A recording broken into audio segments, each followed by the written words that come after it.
Assalamualaikum warahmatullahi wabarakatuh. Alhamdulillahirabbil alamin. Qala Allah Ta'ala fi kitabihil karim, a'udzubillahi minasyaitonir rajim. Laqad khalaqnal insana fi ahsani taqwim, tsumma radatnahu asfala safilin. Illal ladzina amanu wa 'amilus sholihat. Wassalatu wassalamu ala nabiyyina Muhammadin wa ala alihi wa ashabihi wa ummatihi ajmain. Sahabat sekalian, alhamdulillah bersyukur kita bertemu kembali dalam keadaan sehat. Mudah-mudahan Anda semuanya juga dalam keadaan sehat dan dalam lindungan dan rahmat Allah. Amin ya rabbal alamin. Oke, hari ini kita berjumpa lagi di dalam program Jejak Langkah, episode yang ke-17. Hari ini kita akan melanjutkan kajian kita yang menarik tentang adanya provokasi dari sebuah buku yang dikarang oleh Dan Gibson, di mana dia mengatakan bahwa kota suci Makkah itu sesungguhnya bukan berada di tempat yang sekarang ini, melainkan ada di Petra. Ya, kita sudah membahas sebagiannya. Kita juga dengan kajian ini mencoba menjelaskan, mengklarifikasi ada tudingan dari sebuah video yang didasarkan pada penelitiannya, pengamatan Dan Gibson itu dari buku Early Islamic Qiblah, ya, karangan Dan Gibson, di mana muncul beberapa video yang disusun oleh para misionaris untuk memberikan provokasi, bahkan menyudutkan, ya, meragukan kota suci Makkah sebagai kota pertama dari umat Islam.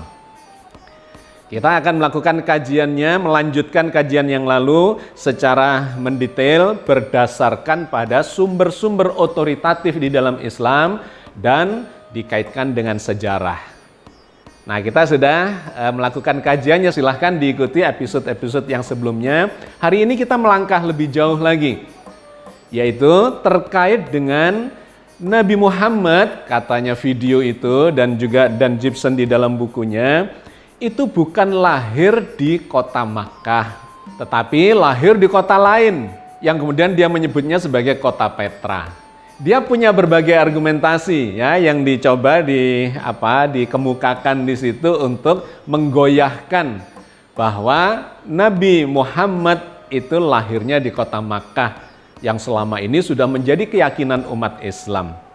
Apa yang mereka kemukakan sebagai argumentasinya? Yang pertama, katanya Dan Gibson maupun video yang berjudul Kota Suci, ya, yang disusun oleh kalangan misionaris itu. Alasannya yang pertama, katanya Nabi Muhammad itu masa kecilnya itu berada di tempat yang subur. Bukan kota Mekah yang seperti yang sekarang ini, di mana kota Makkah itu adalah kota yang gersang. Tidak ada tanam-tanaman, ya. Tidak ada cerita tentang kebun, anggur, tentang kurma dan sebagainya. Itu nggak ada, karena tempat itu adalah tempat yang gersang. Yang kedua, karena itu ini juga berlawanan katanya dengan informasi dari dalam Al-Quran, bahwa orang yang berhaji itu tidak boleh berburu. Kalau berburu berarti di situ banyak binatang-binatang buruan katanya. Padahal di Mekah itu nggak ada binatang, jangankan tanaman saja nggak bisa hidup, apalagi binatang-binatang buruan. Nah, kata dia, ini berarti Al-Quran sendiri yang menginformasikan bahwa tempat itu bukan Mekah, tapi ada tempat lain yang subur, di mana banyak tanaman, banyak pepohonan, banyak kebun, dan banyak binatang-binatang untuk diburu katanya. Yang ketiga, di sana katanya tidak ada jejak-jejak sejarah, ya, dari sisi arkeologi. Oke, kita akan menjawabnya dalam episode kali ini. Kita memulainya dari informasi dari dalam Al-Quran terkait dengan kota Makkah, lebih khusus lagi yang disebut sebagai Lembah Baka. Di mana Lembah Baka ini kita sudah mengkajinya, membahasnya di episode yang lalu. Yang mereka juga mengatakan bahwa Lembah Baka itu bukan berada di kota Mekah ini, tetapi di kota Petra. Tapi kita sudah melakukan kajiannya dengan sangat terstruktur, dengan sistematis, dan sangat saintifik, yang membuktikan bahwa Lembah Baka itu ya lembah yang ada di Mekah. Lembah Baka itu adalah tempat yang luasnya kurang lebih 3 km persegi. Panjangnya sekitar 2 km, lebarnya sekitar 1,5 km. Ya, disitulah Baitullah itu berada. Seperti diceritakan oleh Al-Quran, bahwa rumah yang tertua yang mula-mula dibangun ya untuk manusia, untuk peribadatan adalah Baitullah yang ada di Bakkah itu. Nah, Bakkah itu adalah sebuah lembah. Nah, lembah itu diceritakan di ayat yang berbeda, yaitu di dalam surat Ibrahim ayat 37. Bahwa memang lembah Bakkah itu di mana Baitullah berada, memang kawasan yang gersang. Memang kawasan yang tidak ada tanaman, tidak ada kehidupan di sana. Dengan sangat jelas Allah berfirman di dalam surat Ibrahim ayat 37. Rabbana inni askantu min dzurriyyati biwadhin ghairi dzi zar'in inda baitikal muharrami. Rabbana liyuqimus sholata faj'al af'idatan minan nasi tahwi alaihim warzuqhum minas samarati la'allahum yashkurun. Ya Tuhan kami, sesungguhnya aku telah menempatkan sebagian keturunanku di lembah yang tidak mempunyai tanam-tanaman di sekitar rumah Engkau, yaitu Baitullah, yang dihormati.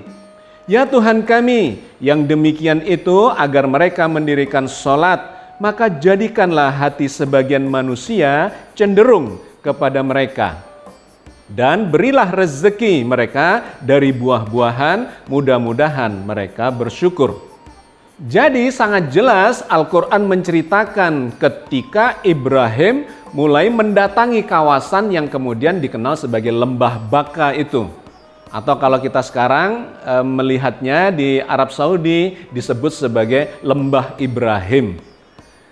Nah, saat itu digambarkan oleh Al-Quran, Nabi Ibrahim berdoa, ya Allah, aku tinggalkan sebagian dari keturunanku di lembah yang tidak ada tanam-tanaman, artinya gersang.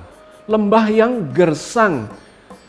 Justru itu yang diceritakan oleh Al-Quran sejak awal, bahwa lembah Bakkah memang adalah tempat di mana Baitullah berada, dan tempat itu memang gersang, dan itu yang kita lihat sampai sekarang di Mekah.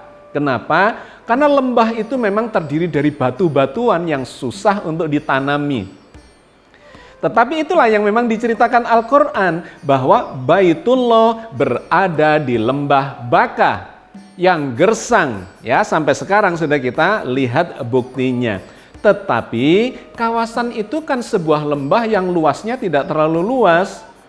Hanya 2 km dikalikan 1,5 km alias sekitar 3 km persegi. Nah, di luar itu bisa ada tanam-tanaman, dan itu diceritakan dalam sejarah bahwa ketika kita bergerak, ya termasuk Anda yang datang ke sana untuk umroh ataupun haji, akan menemukan kawasan di luar lembah itu bisa ditanami, bisa ada kehidupan. Misalnya yang mengarah ke timur, agak ke selatan ya, ke arah tenggara. Kawasan yang menuju ke Mina dan ke Arafah itu tempat yang lebih subur dan bisa ada tanam-tanaman, di sana ada padang rumput, dan diceritakan dalam sejarah keluarga Ibrahim ya, Hajar dan putranya yaitu Ismail ya, keluarga Ibrahim ini punya ternak, punya banyak ternak yang digembalakannya itu keluar dari lembah itu, karena di lembah itu, di lembah Bakkah itu memang tidak ada tanam-tanaman yang bisa digunakan sebagai makanan ya, diberikan sebagai makanan kepada ternaknya. Mereka menggembalakan ternaknya mengarah ke Arafah. Nah, sampai sekarang kita bisa melihat bahwa kawasan menuju Arafah itu lebih hijau, jauh lebih hijau dibandingkan kawasan yang ada di lembah Bakkah. Ya, Wadi Ibrahim, lembah Ibrahim. Bahkan di kawasan Arafah itu sekarang semakin hijau karena ditanami segala macam di sana pepohonan untuk mendinginkan, menghijaukan kawasan yang dijadikan sebagai tempat puncak ibadah haji itu. Nah, ini di luar lembah itu kira-kira belasan kilometer sampai kira-kira sekitar 20 kilometer. Artinya di kawasan itu memang bisa ada tanaman, bisa ada kehidupan. Apalagi kalau kita mengarah ke luar yang lebih jauh lagi dari Arafah itu, sampai ke 100 km yang namanya kota Taif. Wah, itu sangat subur, dikatakan sebagai lumbung, ya, lumbung dari Arab Saudi bahkan, karena di situ adalah kota pertanian, kota perkebunan. Agak naik di ketinggian sekitar 1.700 meter dari permukaan laut, udaranya dingin, serasa di pegunungan di Indonesia begitu, di puncak begitu. Padahal di Arab Saudi. Nah, itu adalah kawasan yang subur. Digambarkan di sana adalah lumbung dari berbagai macam sayuran, buah-buahan, kurma, anggur, madu, dan sebagainya, dan sebagainya.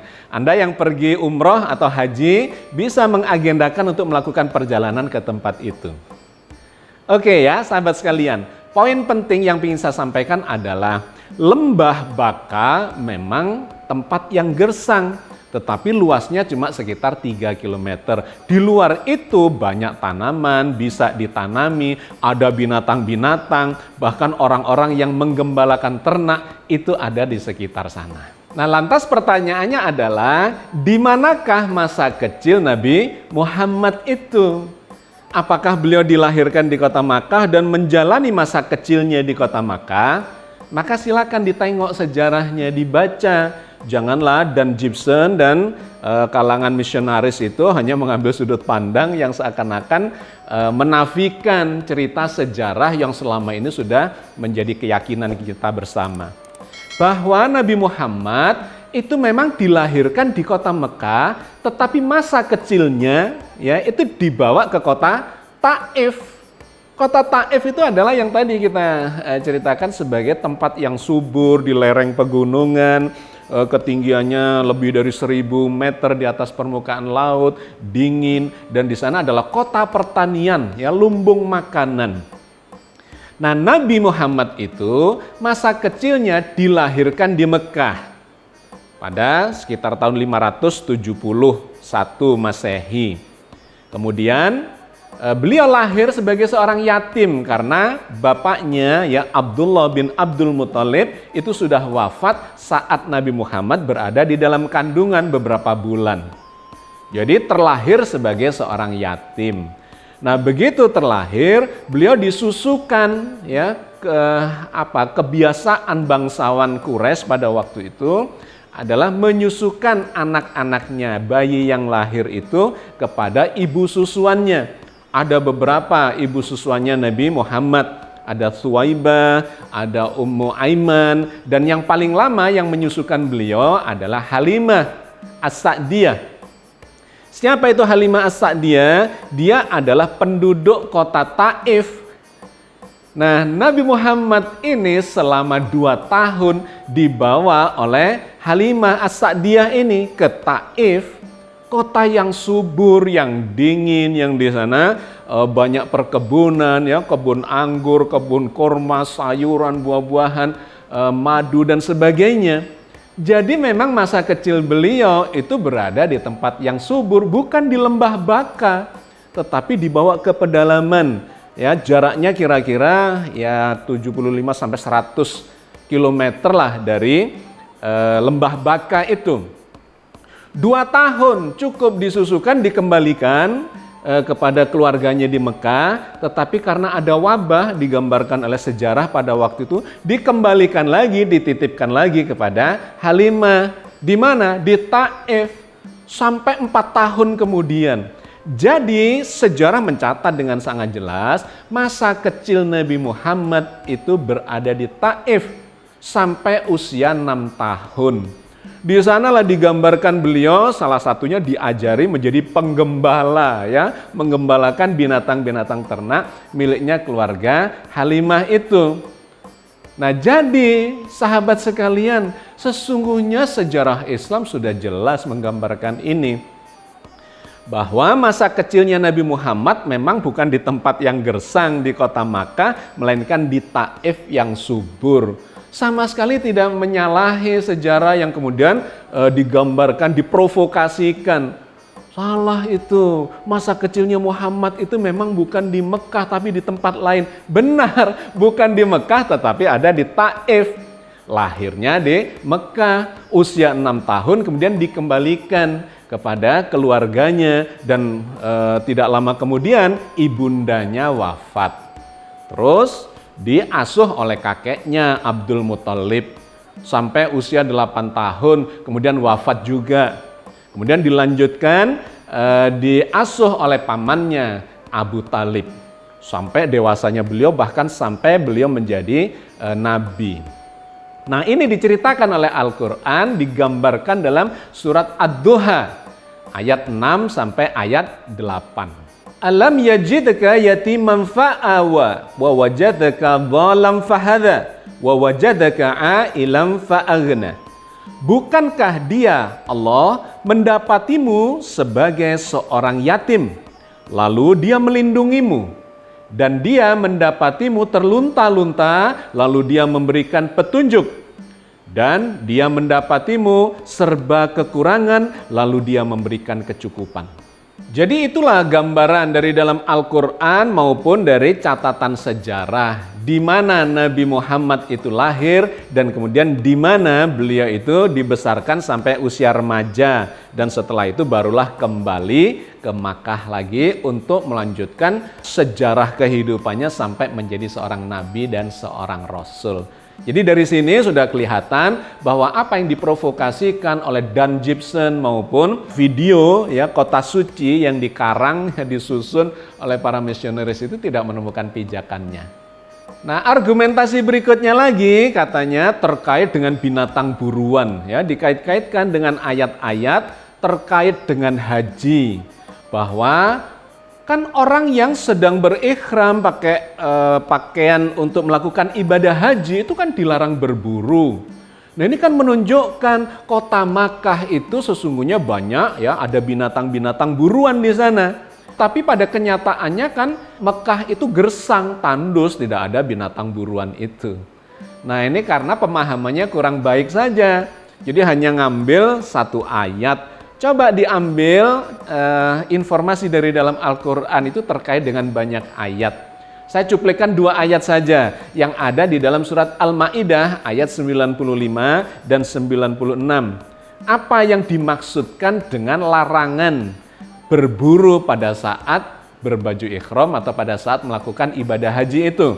Apakah itu menandakan bahwa di Mekah itu ada binatang-binatang buruan ataukah sesungguhnya memiliki makna yang lebih luas dari itu? Ya, begini Allah berfirman di dalam surat Al-Maidah ayat 95. Ya ayyuhalladzina amanu la taqtulus shaida wa antum hurum. Wahai orang-orang yang beriman, janganlah kamu membunuh binatang buruan ketika kamu sedang ihram. Nah, ayat ini panjang, saya ambil bagian yang relevan saja dengan yang sedang kita kaji. Bahwa seorang muslim ketika sedang menjalankan ibadah haji pakai baju ihram, dia dilarang berburu. Nah, di mana berburunya itu? Apakah di kota suci Makkah ataukah sesungguhnya memiliki wilayah yang luas?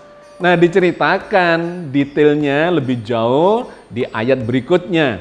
Surat Al-Maidah ayat 96. Ukhilla lakum sha'idul bahri wa ta'amuhu wa mata'al lakum wa lisayyara wa hurrima alaikum sha'idul barri ma duntum huruma wa taqullaha alladzi ilaihi tuhsyarun. Dihalalkan bagimu binatang buruan laut dan makanan yang berasal dari laut sebagai makanan yang lezat bagimu dan bagi orang-orang yang dalam perjalanan. Dan diharamkan atasmu binatang buruan darat selama kamu dalam ihram. Dan bertakwalah kepada Allah yang kepadanya lah kamu akan dikumpulkan. Ayat ini menarik karena memberikan penjelasan lebih jauh ya konteksnya. Kapan seseorang itu dilarang melakukan perburuan terhadap binatang-binatang itu? Yaitu pada saat sudah memakai baju ihram, siap untuk menjalankan ibadah haji. Nah, menariknya yang diceritakan oleh ayat ini bukan soal binatang buruan daratan saja, melainkan yang ada di lautan. Bahwa yang di lautan itu boleh dimakan. boleh dinikmati dalam perjalanan ketika sudah menjalani atau mengenakan baju ihram siap untuk beribadah haji. Yang tidak boleh adalah berburu binatang daratan.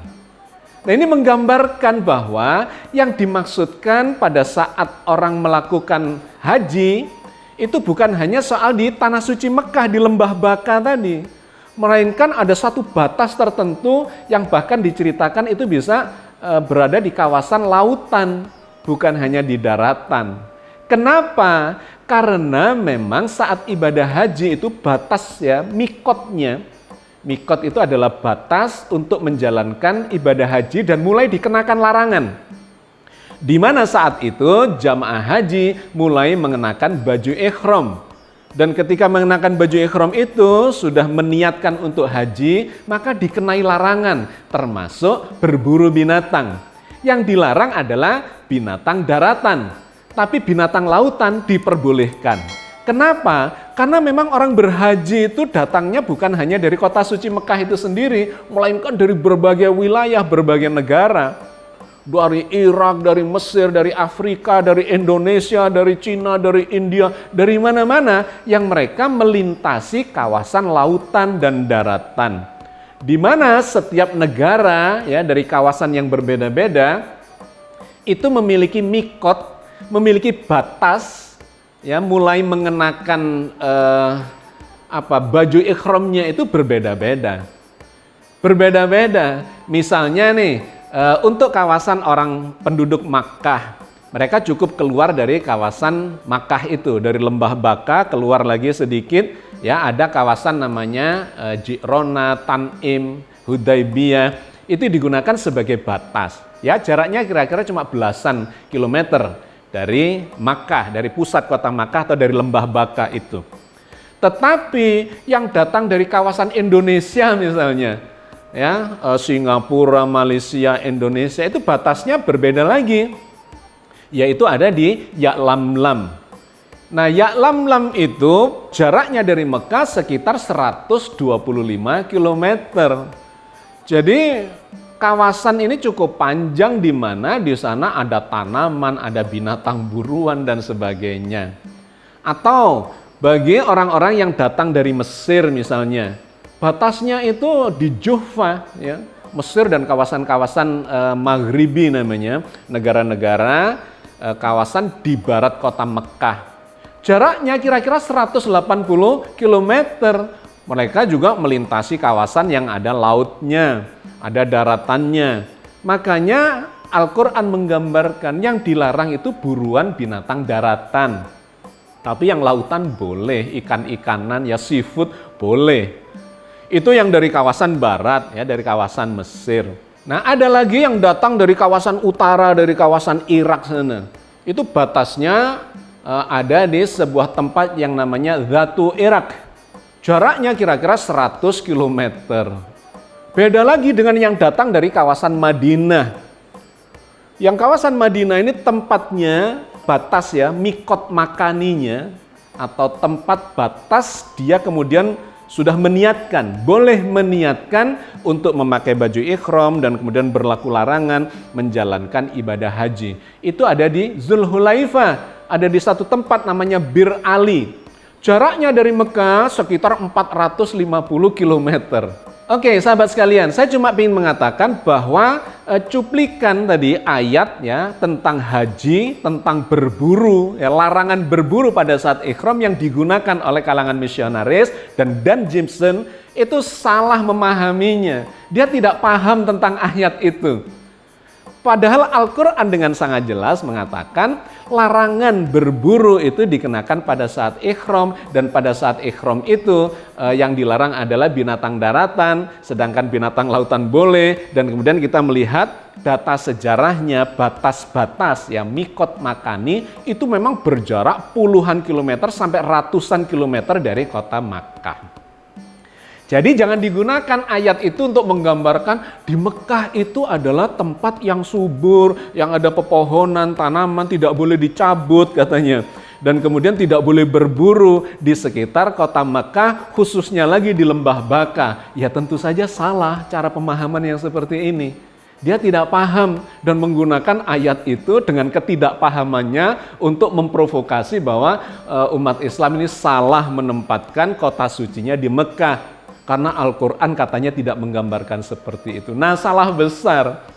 Nah, lantas tentang binatang buruannya itu sendiri, ya ada yang mengatakan Mekah tidak ada binatang buruan dan sebagainya. Iyalah, tetapi di kawasan yang ratusan kilometer dari Mekah, di mana larangan haji atau larangan ihram itu sudah dijalankan, itu banyak binatang-binatang buruan. Silahkan Anda googling saja, binatang apa saja yang hidup di gurun Arab Saudi itu.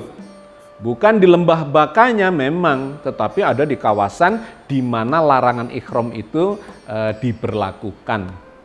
Ada rusa gurun, ya, ada kijang, ada kambing padang pasir, ada kelinci padang pasir, dan segala macam, sampai kepada kadal gurun yang itu menjadi binatang buruan bagi orang-orang Arab Saudi pada saat itu maupun sampai sekarang. Anda bisa melihat itu. Mereka ada yang menggunakan binatang pemburu anjing, ada yang burung elang dan sebagainya, yang mereka berburu binatang-binatang itu ada di kawasan Gurun Arabia.